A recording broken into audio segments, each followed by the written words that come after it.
ትላንት ማታ የሞቱ ሰዎች ለዛሬ ጠዋት እቅድ ነበራቸው። ዛሬ ጠዋት የሞቱ ሰዎች ደግሞ ለዛሬ ማታ እቅድ ነበራቸው።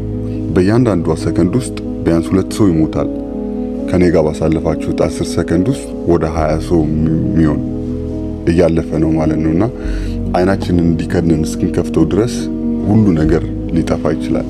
የምንተማመንበት ነገር፣ ጊዜያችንም፣ ጉልበታችንም፣ ሀብታችንም ኤኒቲንግ ቡፍ ይጠፋል እና ነገሮችን፣ ፍቅርን፣ ይቅርታን፣ ህልማችንን ማሳደድን፣ ኢምፖርታንት የሚባሉ ነገሮችን ራሳችንን ማወቅ፣ ጆይ፣ ደስታ፣ ሰላም፣ የነፍስህም የህሊናህም ሰላም፣ እነዚህ ነገሮች ለነገ የሚቆዩ አይደለም። ምናልባት ዛሬ ጊዜ የለኝም ብለህ ታልፋለህ።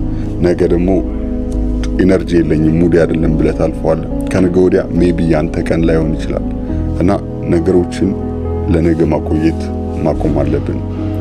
ይቅርታን ለነገ ማቆየት፣ ፍቅርን ለነገ ማቆየት፣ ስራን ለነገ ማቆየት። ዛሬን የተሰጠንና ዛሬ ላይ ማድረግ የምንችለውን ያህል ካረግን ነገ ደስተኛ መሆን እንችላለን። ካለፈ ደግሞ ምንም ችግር የለውም። ጀርመኖች ምን ይላሉ መሰላችሁ?